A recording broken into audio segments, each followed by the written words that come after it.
السلام عليكم.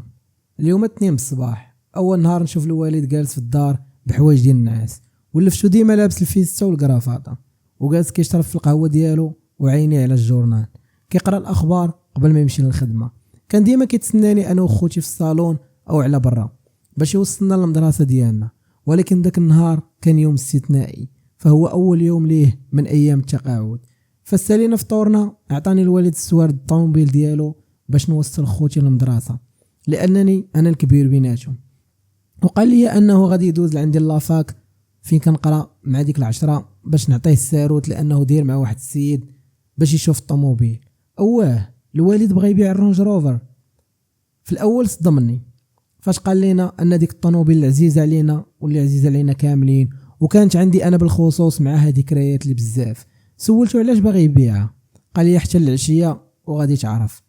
وداك الشيء اللي كان في العشيه جمعنا الوالد كاملين، انا والوالده وخوتي، باش نهضروا. كانت كتعجبني الطريقه ديال التفكير ديال الوالد، عقليته الشابه والقريبه منا بزاف. في بعض الاحيان كنت كنحس بيه بحال صاحبي ماشي الاب ديالي، واخا انه بعض المرات كيكون ديك الطيبه ديالو والنيه كثر من اللزوم. وهذا الشيء اللي كانوا كيستغلوه بزاف ديال المنعدمين الضمير. اللي كان كيعجبني فيه اكثر هي ديك الطريقه ديالو في تدبير الامور، وما كيدير حتى شي حاجه حتى كيتشاور معنا كاملين وكياخذ الاراء ديالنا، وما كنوضوش من فوق ديك الطابله فين كنجلسوا حتى كنتفاهموا على كل شيء. وبطبيعه الحال القرار الاخير كيرجع ليه. في ذاك الاجتماع قال لنا انه تلقى منحه كبيره ديال نهايه خدمه من البنك اللي كان خدام فيها، لانه كان مدير وكاله بنكيه بمدينه مراكش، وان الطوموبيل جابت ليه اليوم 50 مليون، والارض اللي في البلاد هذه 20 عام ما استغلهاش جابت ليه 200. وقال لنا ايضا انه غادي يبيع حتى الدار اللي ساكنين فيها بشي 300 مليون، وغادي ننتقلوا للسكن في حي صوفيا الراقي بمراكش، ولقى فيلا تما بثمن مناسب، وغادي يبقى ليه مبالغ غادي يحل به قهوه كبيره تحت الدار اللي ساكنين فيها دابا. اما من ناحيه المواصلات فغادي نكتفيو بالطوموبيل ديال الوالده. بين هاد المره الوالد خطط لكل شيء بلا ما يقولها لينا. تحمسنا كلنا للفكره، خصوصا واننا غادي نتحولوا من هذا الحي اللي لا انا لا حتى من حد من خوتي ما حامله. بعد مرور ايام باع الوالد الطوموبيل والدار، واتفق مع الشاري انه غادي يخوي ليه الدار من بعد 3 شهور، المده اللي غادي نصلحوا فيها الفيلا ونصبغوها. مشينا شفنا الفيلا داك النهار مجموعين، مبنيه معزوله وبعيده بوحدها، داير بها واحد السور اللي عالي من كاع الجويه، وفيها شجر طويل من الجناب. ومن الوهله الاولى كتعطي انطباع على انها غامضه وعامره بالاسرار. دخلنا ليها لقينا فيها مسبح خاصين وبعض الاصلاحات، الحديقه فيها الربيع يابس، والفيلا صباغتها مقشره من برا. حلينا الباب ودخلنا، طلعت منها ريحه خايبه بحال ديك الريحه ديال الغموليه. لاحظنا طريقه البناء من الداخل والاقواس كلها من الطراز القديم، اما الشراجم والابواب كلهم فيهم النجمه السداسيه ديال اليهود.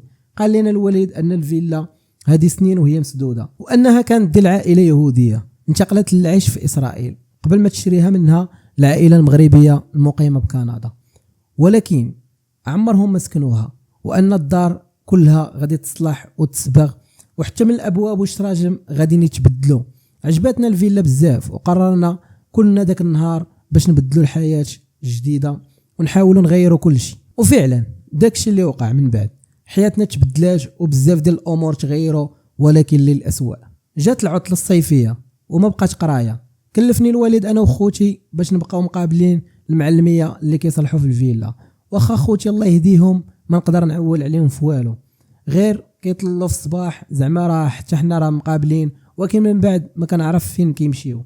اما الوالد كان كيبقى مقابل المعلميه في القهوه اللي بغات يتحل تحت الدار اللي بعناها في حي المحمدي، وكيجي مره عندنا كيدير طليله وكيرجع. خاصنا نساليو كاع الاصلاحات في اقل من 3 شهور باش يسلم الوالد السوارد ديال الدار القديمه للملاك الجدد ديالها كيف ما اتفق معاهم في العقد. بدا الصهد بكري هذا العام في مراكش. اتفقت مع الوالد باش يبداو المعلميه يصلحوا في المسبح هو الاول، عاد يدوزوا الاصلاحات الاخرى داخل الفيلا. وداكشي اللي كان المسبح في يومين تقاد، درنا ليه موتور باش يبقى يدور الماء وينظفو، وبدلنا ليه الزليج اللي كان من الفوق حيت كان مهرس، ودرنا ليه واحد جديد، وخلينا الجليج اللي كان لتحت كيف ما هو. ولكن واحد الشيء غريب ما بغاش يتفهم ليا ما بغاش يتفهم لينا كاملين. واحد البقعه حمراء في الوسط ديال المسبح كان مسحو فيها وما خلينا ما درنا ليها من مواد خاصه بالتنظيف، غير كيدوز شويه ديال الوقت كترجع كيف ما كانش من قبل. حتى عيينا وقررنا اننا نخليوها. نهار الثالث ديال الاصلاحات كنت واقف حدا الباب ديال الجرده، حتى جا عندي واحد المعلم كيجري وطلب مني نتبعو للكراج باش يوريني شي حاجه. دخلنا للكراج وبدا كيضرب فوق من الارض كانت عامره كلها تراب برجليه. سمعنا بحال الصوت ديال الخشب. سولني واش الفيلا فيها لاكاب لتحت، قلت ليه لا ما فراسيش. هزيت التليفون عيطت للوالد، قال لي حتى هو ما فراسو والو وطلب مني نبقاو تما حتى يجي. داز تقريبا ديك نص ساعه وهو يجي لقاني مازال واقف تما وكنتسناه.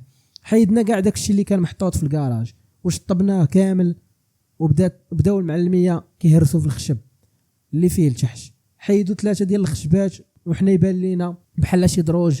ضويت بالفلاش ديال البورطابل باش نشوف مزيان وكانوا هادوك فعلا دروج ديال الخشب نازلين لتحت. الوالد حط رجليه فوق الدرجه الاولى بغى ينزل وهي تهرس به، غير حفظ الله. اما كان غادي يطيح لان الخشب راشي وعلم الله شحال من عام وهاد لاكاب مسدود. ديك الساعه قرب يطيح الظلام. سدينا الكراج بالساروت ورجعنا في حالنا. فاش رجعنا لقيت خالتي وولادها اللي ساكنين في اكادير جاو عندنا للدار. كانت تقريبا هذيك الساعه 10 بحال هكاك، ويلاه كيبرد الجو شويه في مراكش. هبط لتحت عند الوالد في القهوه وطلبت منه السوار ديال الطوموبيل باش نخرج انا وخوتي وولاد خالتي باش نديروا شي دويره. عطاهم ليا وكيأكد عليا وكيعاود باش ما نمشيش للفيلا دابا لان الارض ديال الكراج راشيه. وقلت ليه كون هاني الوالد، حنا راه غادي نمشيو غير للمناره نتبردوا شويه ونرجعوا وما عندنا ما نديروا في الفيلا دابا. غير ركبنا في الطوموبيل وانا نقول لهم لا على لاكاب اللي اكتشفنا اليوم في الكراج. كلشي تدهش واستغرب. سولني خويا الصغير واش عندك السوار ديال الفيلا والكراج دابا؟ جاوبتو علاش؟ قال لي يلاه نمشيو دابا ليها. جاوبتو بان الوالد اكد عليا باش ما نمشيوش للفيلا دابا.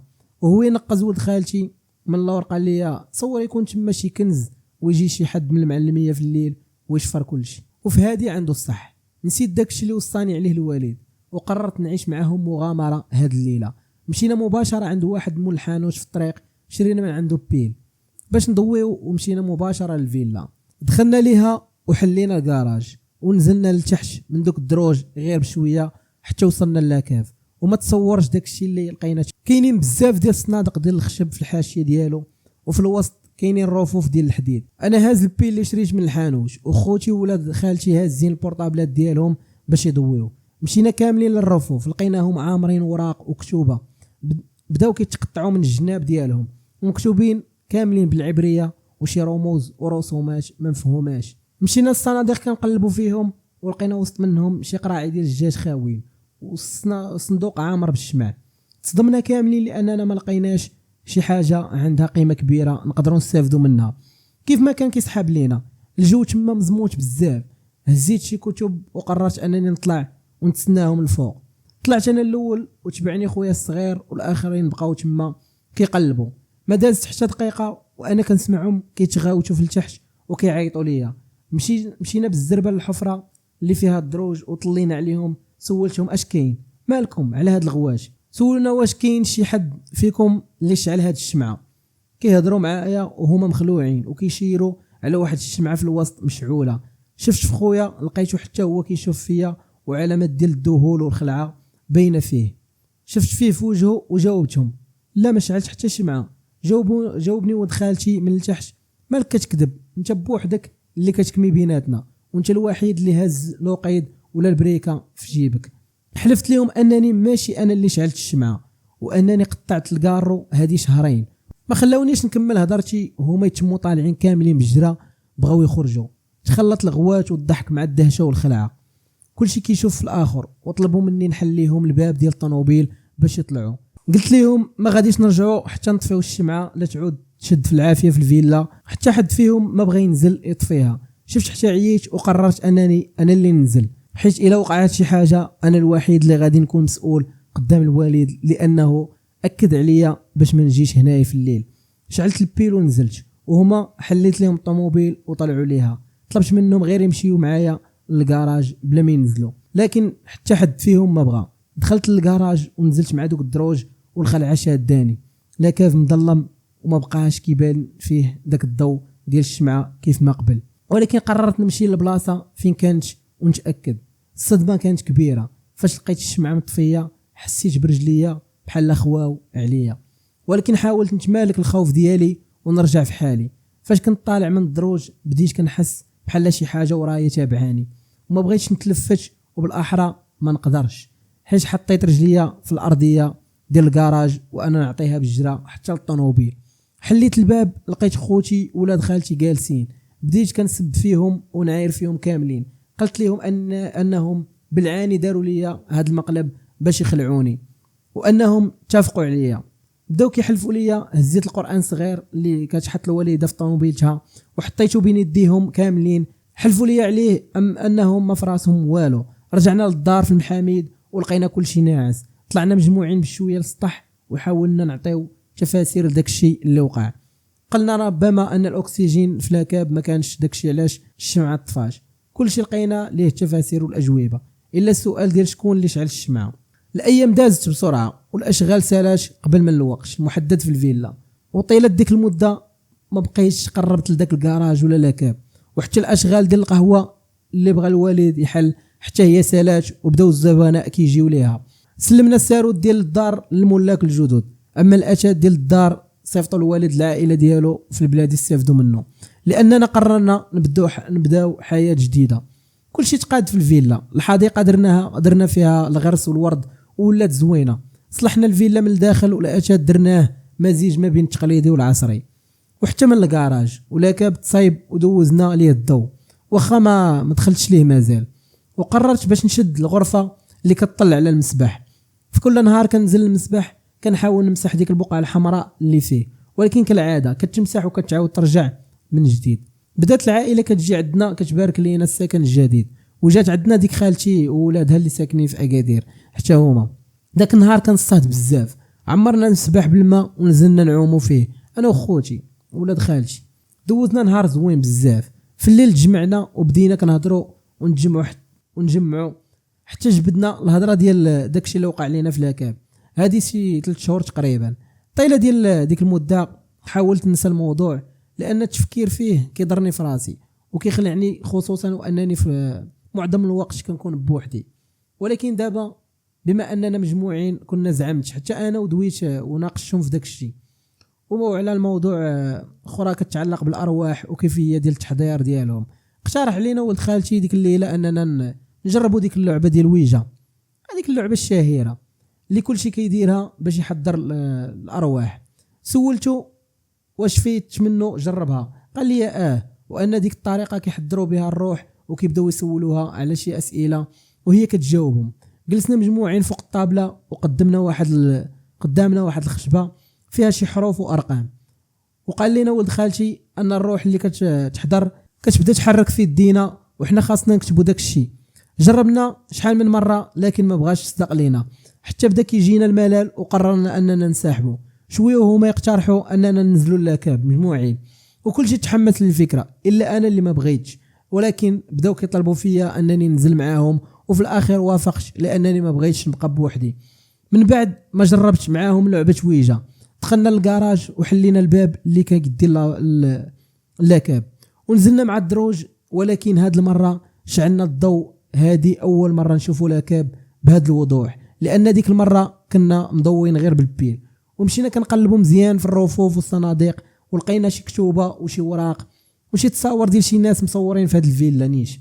من الملامح وطريقه اللبس ديالهم عرفناهم واش يهود وانهم هما اللي كانوا ساكنين في الفيلا. الملامح ديالهم كتخلع. الرجال عندهم اللحيه طويله وهازين في يديهم شي حاجه غريبه، اما العيالات كلهم مغمضين عينيهم بحال ناعسين. في جميع الصور بدون استثناء هزينا كاع داكشي اللي قدرنا نهزوه وطلعنا لبيتي كنقلبوا فيه. ما فهمناش داكشي اللي مكتوب لانه كان بالعبريه. سولت واش كاين شي حد كيعرف شي حد قاري العبريه، جاوبوني لا. بقينا كنفكروا حتى اقترح عليا خويا الصغير اننا ندخلوا لشي جروب او صفحه ديال التعلم العبريه في فيسبوك ونطلبوا منهم انهم يترجموا لنا اش مكتوب او على الاقل الموضوع ديال هذه الكتوبه. وداك الشيء نيت اللي درنا. لقينا بزاف ديال الجروبات ديال التعليم العبريه وصيفطنا ليهم دعوه باش نضموا ليهم. الغد ليه في الصباح فقش وطليت على الفيسبوك من البورطابل بطبيعه الحال، لقيت انهم قبلوني باش ننضم ليهم. كنت متحمس بزاف باش نعرف علاش كيدويو دوك الكتوبه، وما تسنيتش خوتي ولا ولاد خالتي حتى يفيقوا. صورت بزاف ديال الصفحات بالبورطابل وطلبت من الاعضاء الجروب اللي اغلبيتهم مصريين انهم يترجموا ليا، وما تسنيتش بزاف حتى جاوبني، والاجابه كانت فعلا صادمه ومفزعه. غير حطيت الصور في ذاك الجروب ديال التعليم العبريه حتى وصلني بزاف ديال الاجابات، كلهم كيقولوا ان هذا الكتاب كيتعلق بالسحر الاسود وطريقه استحضار الارواح اللي شائعين بزاف عند اليهود. والاغلبيه منهم نصحوني باش نحرق جميع دوك الكتب، لان السحر الاسود ماشي اي واحد يقدر يديره، وخاصو يمر بزاف ديال التجارب من قبل. الا واحد صيفط ليا رساله خاصه وبدا الاستعداد ديالو انه يساعدني ويترجم لي الكتب كاملين، لانه على حساب ما قال انه مولوع بعالم ديال الارواح. وانا تحمست بزاف للفكره. كانت هذه 10:30 ديال الصباح، مشيت فيقت خوتي ولاد خالتي، حتى حد فيهم ما بغى يفيق، ولكن غير قلت ليهم انني لقيت اللي ترجم لنا الكتب، حتى ناضوا بالزربه. طلب مني داك المصري اللي غادي يترجم ليا باش نصور ليه الاغلفه ديال دوك الكتوبه والعناوين ونرسلهم ليه. داكشي اللي درت، وفي الاخير رصينا على كتاب الغلاف ديالو كحل عامر بالنجوم الخماسيه وصور ديال العظام والجماجم. الاسم ديالو روح اطولاي.